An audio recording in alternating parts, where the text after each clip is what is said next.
This is a computer-animated hand. Created back in 1972, it's one of the earliest examples of 3D computer animation we have. And it sucks. But we got better. Hey, why is everything so bulgy? Ah, who cares? Got them vibes, we got the strategy, do it all night, do it all day, no wasting time. We got the crew, get ready for the ride. Got them moves, got them vibes, we got the strategy, do it all night, do it all day, no wasting time. We got the crew, get ready for the ride. CGI has come a long way since we first discovered the third dimension. We've come all the way from lamps playing with balls to Tifa doing the same in front of the Italian Senate. E alla loro affidabilità. But while animated movies adapted relatively quickly to 3D, with some of them becoming the default for most studios, TV cartoons took a while to fully commit. I can see why too. Some 2D animated shows look pretty close to what you would see on the big screen, but the drop off from Toy Story to like the Moxie show was a whole lot more noticeable. Combine that with the cost of the technology and the fact that we were still in the middle of figuring out how to do it, it's no wonder how it took so long to see more CGI on the small screen. But eventually we did start to see some really cool stuff. I grew up watching shows like Reboot and Beast Wars, and my stupid little kid brain didn't even realize that what I was watching looked like this. I'm the giant rat that makes all of the rules. From there we got stuff like Max Steel, Jimmy Neutron, and before I knew it, there was always at least one 3D cartoon on the lineup. Some good, some bad, some... Me like you. You are nice. That, and now it feels like we get just as many 3D cartoons as we do 2D. And if you're a preschool show, then your fate is basically sealed. Not that I blame them. 56 million views? Video over, guys. I gotta go learn Blender. Oh yeah, boy, let's pick some donuts. Now, I don't mind CGI cartoons, but I've always preferred 2D. And lately, a lot of the shows that have been coming out have all melted into that same vague style with floaty animation. There's still some good ones, but so many come out at once that they get lost in the shuffle. Gonna need you guys to check out that He-Man show. I would have been obsessed when I was 10. But anyway, back when CGI wasn't so standardized, we got a lot more interesting looking stuff. People couldn't just crank the detail up, so they had to get creative with the styles they chose. And it's because of those choices that I think a lot of them look better than some shows that came out decades later. So I want to take a look at some of these funky little CGI shows to remind myself of a simpler time. I'm your host and 10,000 polygon asset, D'Angelo Edwards. And today, I'm taking my hat off to weird early CGI cartoons.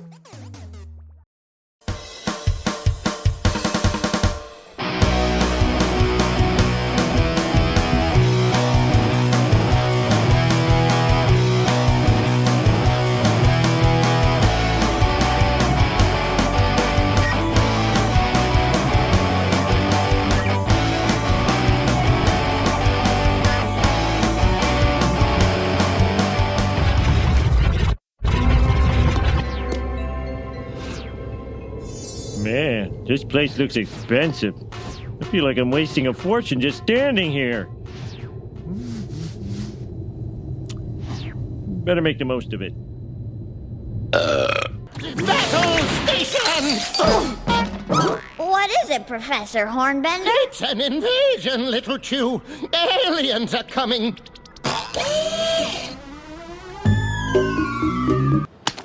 Are you fucking stupid or something? Let's start off with a classic. Cartoon Network always had a habit of cramming its schedule with like random stuff when most kids are at school. You know they're airing the Scooby and Scrappy show at like 11? Who is that for? But when I was a kid, they really wanted to put as many random things on the screen as they could. And one of those things was Pecola.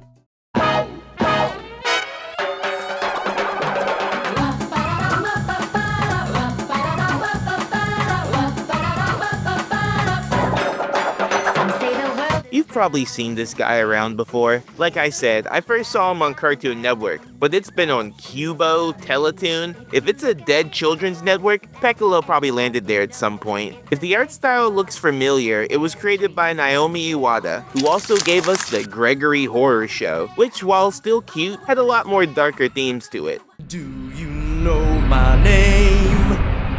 Judgment!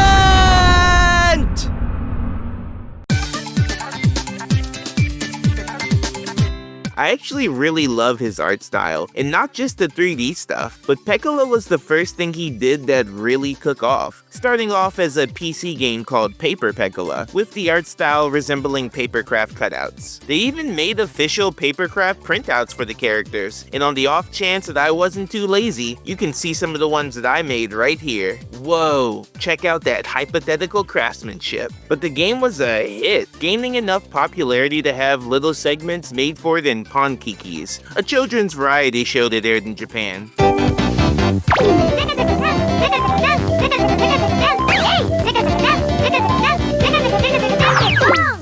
I don't know what to do now.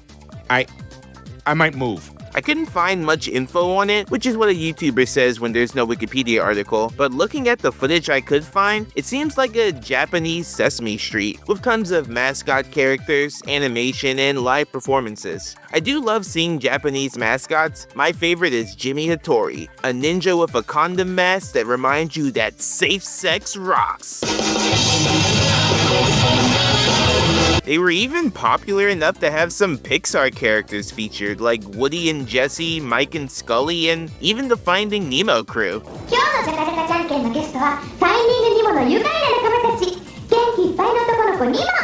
おはよう。 Seems like a fun late night watch, but the thing is probably harder to watch in America than your blood pressure. The Pecola segments are still lost media at this point, but from those and a series of picture books, the Penguin gained enough momentum to get a full series made by Milky Cartoon, a 3D animation company in Japan that Iwata still works with to this day. And in 1998, according to their website, people also say it aired in Canada first in 2001. It was a joint venture, I don't know. They created the first fully 3D anime, Pecola.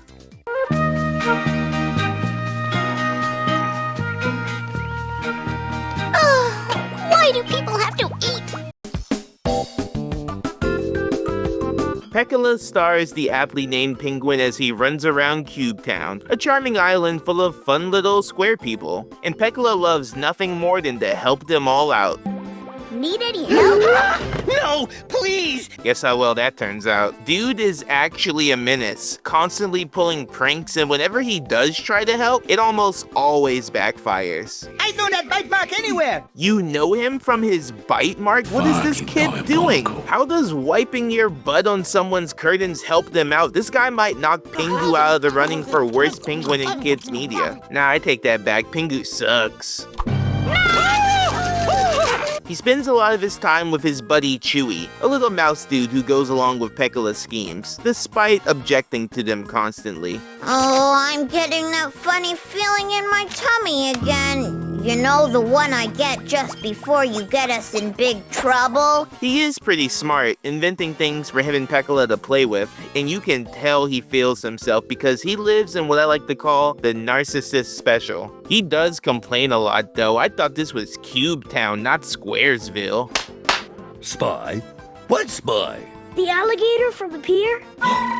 He's a spy? Well, he sure looks like one. Why you got a profile like that, racist ass rat? Get out of here with your hot cha-cha looking. Chewy isn't his only friend though. There's Coco, a girl penguin who can't sing but tries to anyway. And Bongo, a buff gorilla whose character design is a little... Oh no! Hey, I didn't say anything about Chewy, but they're allowed to do that. There's even a robo-duplicate of Pecola called Robo Pecola that Chewy's grandfather made. Though what he was doing making that, I have no clue. He can be a little creepy though. Pecola is in a lot of trouble this time. Everybody in town is looking for him. Yeah, he's in for it. I know that clip didn't look like much, but are you sure it wasn't evil and grainy and black and white? Think about it. Yeah, he's in for it.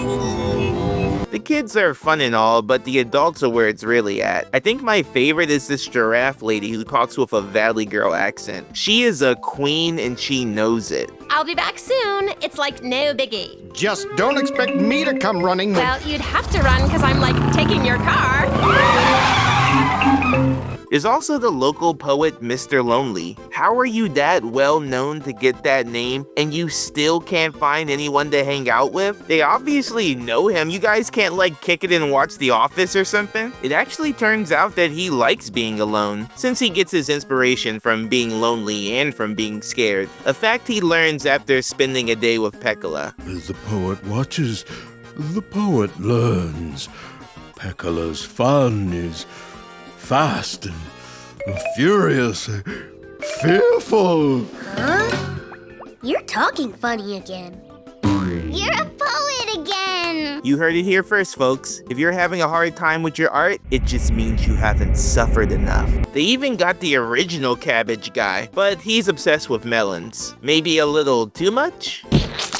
The plots of this show are usually pretty laid back, but sometimes they get really out there. There's one episode that has 3 of the kids switching souls, taking on the traits of the others. This also proves the existence of an afterlife in Pecola, which means canonically, some of these guys will end up in hell. My money's on this guy. Ooh, playing video games, huh? You must really like wasting your time. Someday there'll be justice for gamers.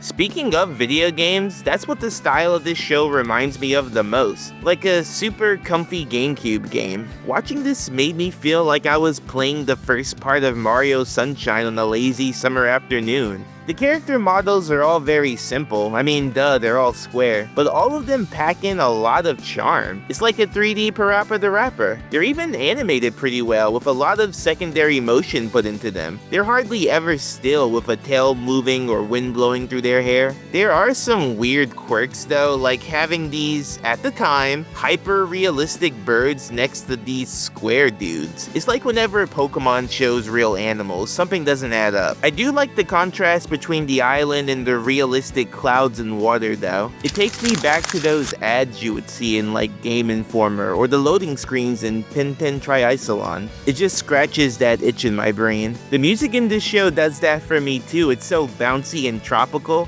I especially love the theme song. You could put that right in the Blob and people wouldn't bat an eye. It's all just a super comfy vibe that reminds me of days long gone. I really like that both Pecola and Chewy are being raised by their grandparents. Most of my summer weekends were spent at my grandma's, and a lot of the colors and vibes of this show bring me right back there, especially since she had cable and I could actually watch it there. You know, looking at this show again, I couldn't help but have a good time. I even started to soften up on Pecola. Sure, he's a menace, but he isn't trying to be. He genuinely wants to help the people in his town, and you see him feel bad about not being able to be more reliable. Like when Robo Pecola takes over for him and actually does a good job. Hey!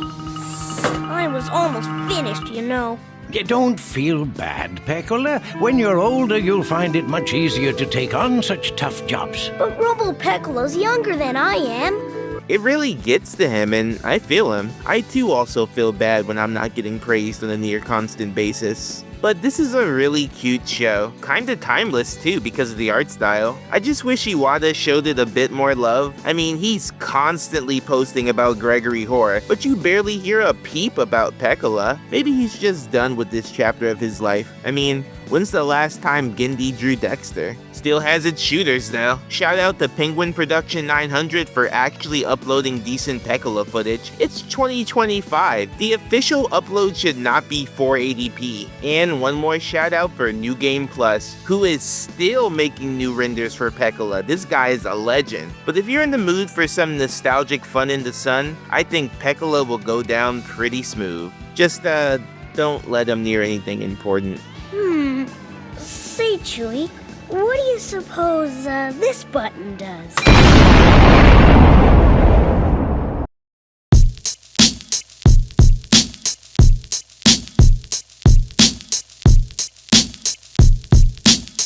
They live by the airport? Then why didn't we fly? Crawling is cheaper. Look, there it is. Ah, that's just a mirage. You're right. It's over there. What a glorious day it is in this beautiful garden. Whatever, Hops. This place is dead. Where's all the fine-ass horstachio bitches at? Oh yeah, grab your sticks and get ready to beat it, cause we're looking at Viva Pinata. I said this before, but when I was a kid, my poison of choice was Kids WB. But whenever it was a rerun week, I'd slide over onto the Fox box, which later became 4Kids TV, and help myself to some Sonic X, Kirby Right Back At Ya, and Viva Pinata. The show was based on an Xbox game made by Rare, the guys who did the best Star Fox game. I don't like playing games. You would take care of different species of pinatas using items to attract them to your garden, growing your collection. I played a demo of it back then and I thought it was really fun. Great visuals, and a fun idea inspired by a moment from one of the co-founders of Rare's life. It was a 6-page document that Tim Stamper had written. The story I always remember is he talked about a hawk moth that he found, a hummingbird hawk moth that he found in his garden. And he identified it, and then he looked about what sort of things he would need to make more of those appear in his garden.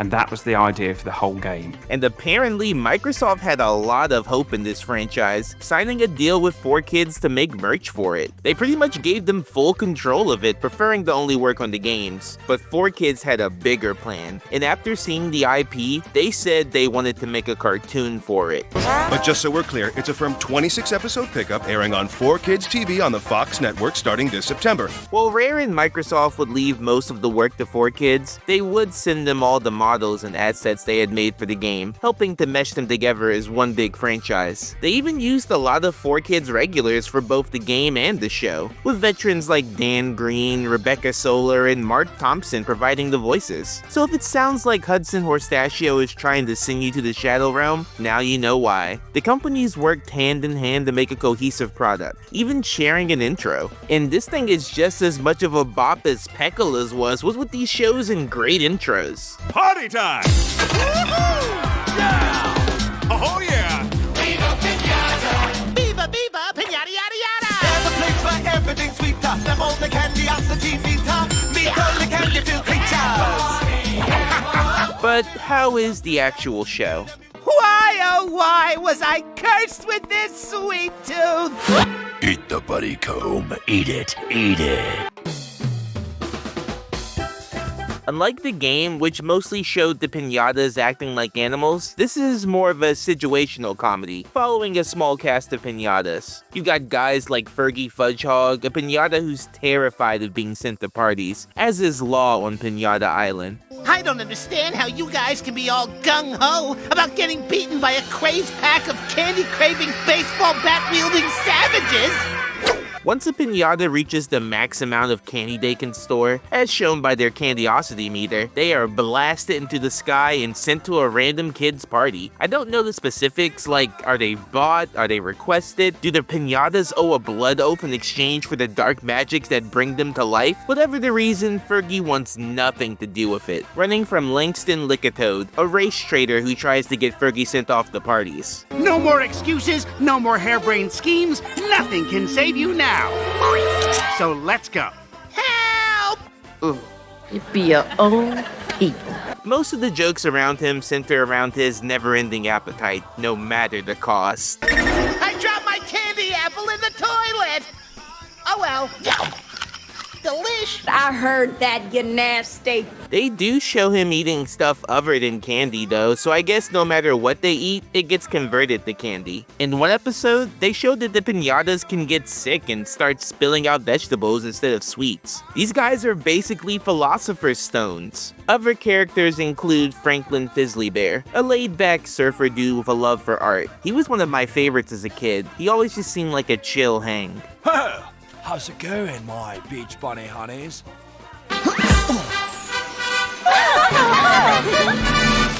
But my favorite was always the previously mentioned Hudson Horstachio, a larger-than-life pinata celebrity who's as full of himself as he is candy. What is the one thing in the world you could not do without? That's easy, Pecky. My... self! Am I right, people? He's always bragging or trying a new scheme to help him blow up even more. Yeah, kinda. He even has a stalker after him, and girl is a freak. Hudson! I'd recognize that handsome gag reflex anywhere. There are also some bad guys like Professor Pester. This is cum! The main antagonist who's always after candy. I kinda thought he was a pinata first, but nope, just a weird little guy. He's your everyday fail villain, but he gets some really good moments. This high-tech witticism will no doubt make them split their sides. Metaphorically! I mean, literally! One character that really fascinates me though is Polly Pretztail, Fergie's best friend and fellow party dodger. But I'm not interested in him because of his personality or feats. I just want to know who his voice actor is. In the credits he's just listed as Rah-Rah. Who the heck is Rah-Rah? I like his voice and he does a great job as Polly, but I can't find any info on him. Did he just vanish? Did 4Kids sacrifice him to keep the rights for Yu-Gi-Oh for a few more years? Was 5Ds worth the price of a man's life? Yeah, kinda. Something cool about the show was that it actually included tips on how to play the game. Characters would use the same items required in the game to fix problems they were having, like using crocodile tears to help crops grow. One thing I find funny was that in the games, in order to show mating without showing anything too graphic, it was decided that they would dance instead. Well, in the show, dancing comes up a lot, and with how connected the show is to the games, I'm pretty sure it was just one big candy orgy 24/7. It was like the after party for Willy's chocolate experience. They even list Polly's conquest in one of the game promotions. Does that say Fergie's grandfather? It was all a part of what was supposed to be a massive franchise, but it all kind of fizzly-beared out after 4 games, with the last one coming out in 2008. Wait, 2008? This thing barely lasted 2 years. Thanks, Obama. You're welcome. But the show was cool. It was funny enough, and the visuals really helped it to stand out among all the other video game shows at the time. The animation was slick and pretty much holds up, and this thing was all over 4Kids, with characters appearing in commercials constantly. But I guess that it didn't really catch on, at least not like Microsoft hoped it would. It's a shame too, because both the show and the game were super charming, and I think that they could have done something like Pokemon, adding new pinatas to future games while using the show to introduce them. I mean, the show did end up influencing the story of the second game. Maybe they could even go deeper, showing Fergie and Polly finally escaping the threat of being sent to parties. You say Viva Pinata, I say Viva la Revolucion. Whatever the final fate of the franchise is, I think this is an idea too good to stay dead. And maybe someday, it'll be party time once more. Oh, I hope you fucking jump on me! Jump on me!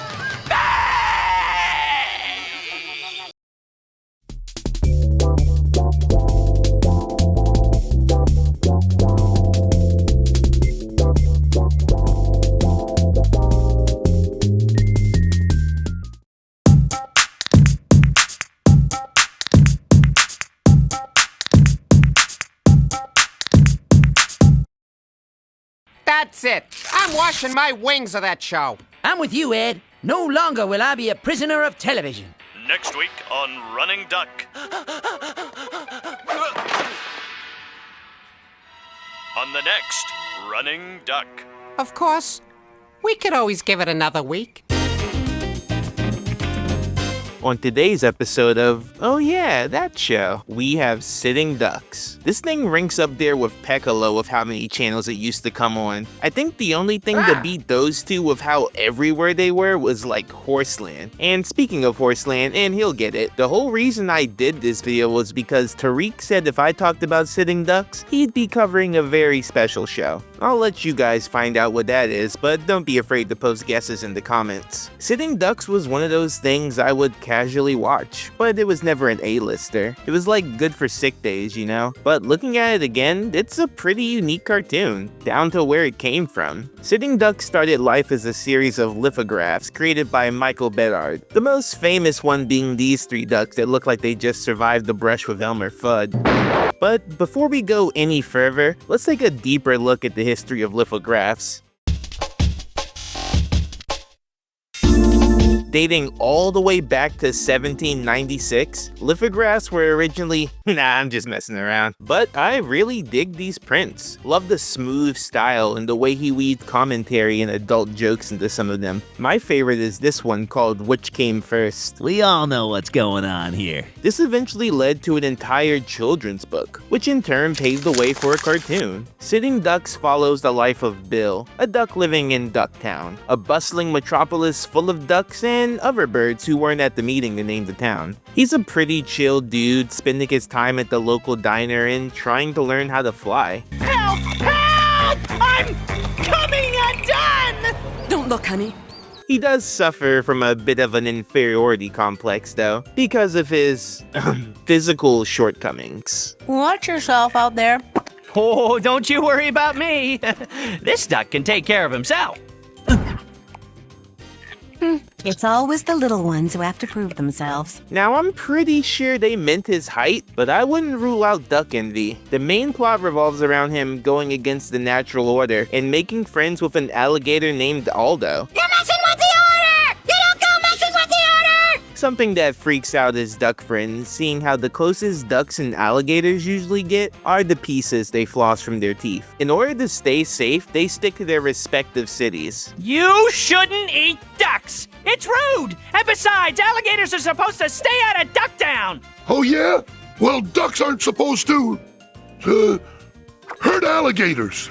What? But their friendship proves to be a genuine one, with Aldo giving up eating ducks in order to stay friends with his little buddy. From here, it's just following the shenanigans of the group as they give this whole melting pot thing a chance. And speaking as a person who has been alive, good luck. To be honest, I wasn't expecting much from this show, but it wasn't half bad. I found a lot of the characters entertaining, with a couple of great standouts. Bill is a good everyman just wanting to take life at his own pace, and it's fun to watch him try and get out of his comfort zone. And sometimes that involves joining a local militia to fight rogue gators, you know, city stuff. The Ducktown Defense League has very high standards. I've been rejected 4 times because of my trick knees.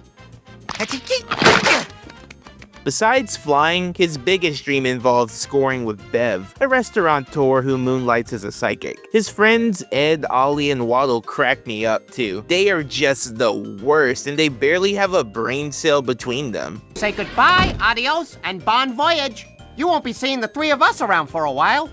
Me either. Most of the time they're on screen, they're either getting into trouble or Bill is getting them out of trouble. Like, there is an episode where they think they win a free vacation, but they're actually just being sent to a chain restaurant. How are they that dumb? Do they not see the conditions? Do they not taste the slop they're being fed? They're tucking in like they're eating cream of Meg's bathwater. I do like that their designs are based on the original Sitting Ducks image. And speaking of, I really like how this show looks. I think the best way I can describe it is that it looks like a pre-rendered video game cutscene from back in the day, like something from Grim Fandango or Oddworld, especially Oddworld. I also think they add like a slight grain effect to it to make it resemble the lithographs. Speaking of Oddworld, if you think this show can get a little dark, wait until you see the book.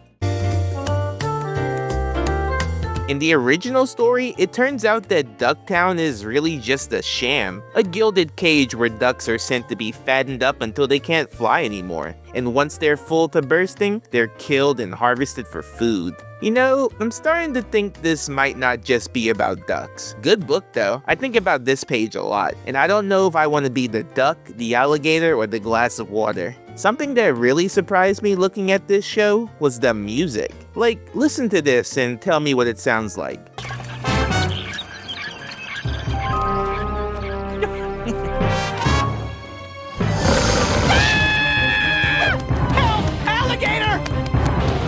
If your guess was Jimmy Neutron, you are correct, because they share a composer, Charlie Brissett. And it doesn't just kinda sound like Jimmy Neutron, I'm pretty sure some of these are the same tracks. And just when you think that's the only connection to another CGI show, you have Bill's parrot, which I don't want to think about too hard. The world building is hanging by a thread, and he's voiced by Optimus Primal from Beast Wars. I gave you fresh water and crackers, Jerry. See you after sundown.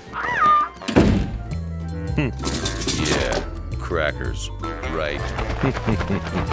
Sitting ducks might be the Kevin Bacon of 3D cartoons. But I feel like I'm in a tangent inside of a tangent, so let's get back to the show. I found myself laughing a lot at some of the jokes. There's like a whole Rear Window parody episode, and I love when kid shows tackle Hitchcock. Woohoo! Look at her! What? Who? They should have did Rope too. Going back to this image, they were already halfway there. The show wasn't afraid to tell more risque jokes either.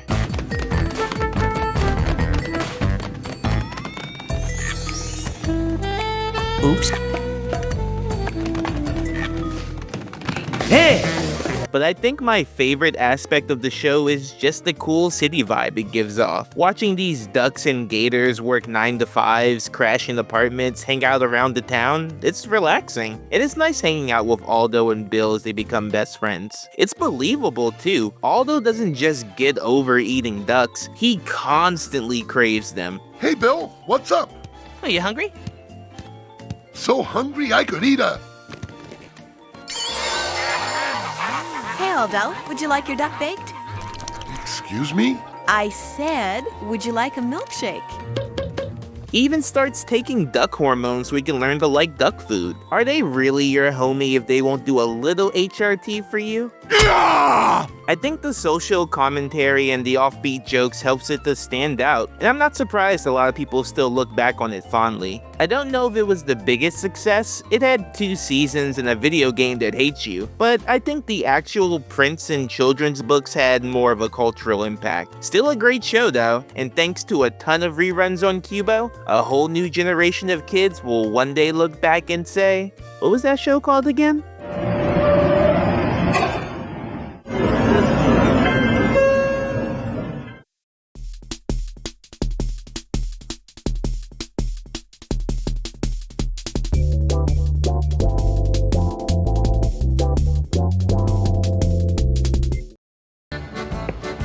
What in the name of sweet Easter have you done to the Joester? Evil fish wasabi is cooking up trouble. Kung fu chickens get there on the double.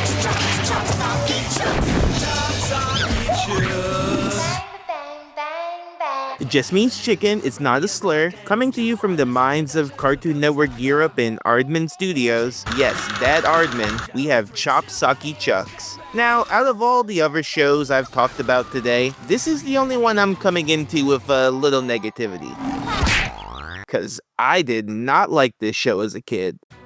I think I just thought it looked stupid at the time and I was drifting more into anime. But looking back, I don't think I gave it a fair shake, so here we are. Created by Sergio Delfino, an animator at Aardman who worked on the original Wallace and Gromit shorts and appropriately Chicken Run, Chop Socky Chooks follows the exploits of a group of crime-fighting chickens going up against Dr. Wasabi, a mutated shark that's converted a city into a giant shopping mall, treating its customers like oppressed citizens. Yeah, thanks, but, you know, it ain't the same without all the cheering and hollering.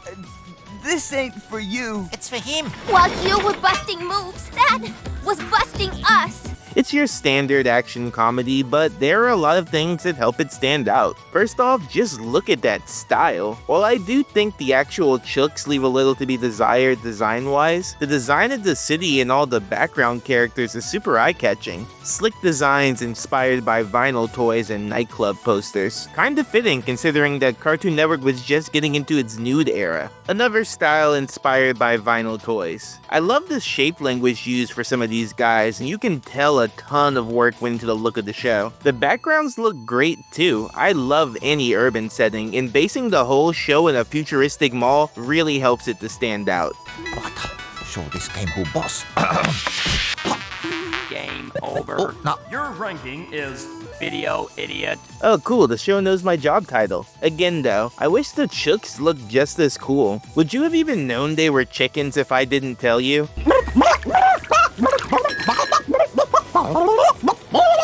Then again, in what world is this an aardvark? There are no rules, just rights, and the ones brave enough to fight for them. The animation itself can be a little floaty though. This is supposed to be an action show, but honestly that's probably the weakest part. The actual poses and the storyboarding looks good, but the fighting loses some impact because they just keep going so fast, like calm down. The sound effects could use a little punching up too, like are you fighting a robot or is a bee hitting the window? Jolly Week show! As the show went on, however, the action did get better, so I guess they were just figuring things out. Plus, with a TV budget instead of the usual money they would have for a feature, I'm sure Aardman had to cut some corners in some places. But the quality definitely improved. But something I loved from the beginning was the voice acting. Sorry about the false alarm, but I needed to talk to you. We never just talk anymore, you know? While the characters are pretty much your basic archetypes, with Chickpea being the tomboy, Ko Joe the hothead, and Chucky Chan. Martial arts expert of a reptile land. It's cool that each of them represent a different kind of kung fu movie. Blaxploitation kung fu, girls with guns, and classic wushu. It's a good touch. They kinda just drop you in media res so you don't get a feel for the characters until later, but the performances add a lot to what would otherwise be kinda boring characters. I especially love Ko Joe. All right! Now how about a great big hand for my man Chucky? Come on, give it up. Oh ho! Wow, Disney gets us! Patterson Joseph gives him such a good, cocky vibe, and his delivery is perfect. It isn't what I gave you. I mean, I gave you, it was looking cool. But this, I mean, I can't. Are you expecting to wear this thing? Chucky almost got in trouble for his voice though, with some feeling it came off as stereotypical, with him getting English mixed up a lot. My English is poorly. Please direct me to the loudest noodle. Chucky? That's why when it came over here, they replaced him with a different actor doing a different voice. I watched the original though, I won't let you forget your sins. The best performance hands down though is Dr. Wasabi. He is a great villain. Every time he was on screen, I was cracking up. With the banter, the snappy voice cracks, the off-kill philosophy from the guy with the glasses. I love that guy. Well? This dude is hungry for two things, power and scenery, and he's gonna chew on as much as he can. In an interview with the BBC, his voice actor Paul Kaye said that he ended up dislocating his shoulder in the voice booth because he was going so hard in there. Do they give Purple Hearts for voice acting? Cause get my man one pronto. Both him and Patterson need to do more voice work. I need it. The writing can be pretty fun too, having that classic Aardman adult edge to it. Disqualified! Disqualified? Why for? For tampering with the ball! There was definite ball tampering, and you may not tamper with the Emperor's board. Sometimes I was just watching and a golden joke would just come out of nowhere.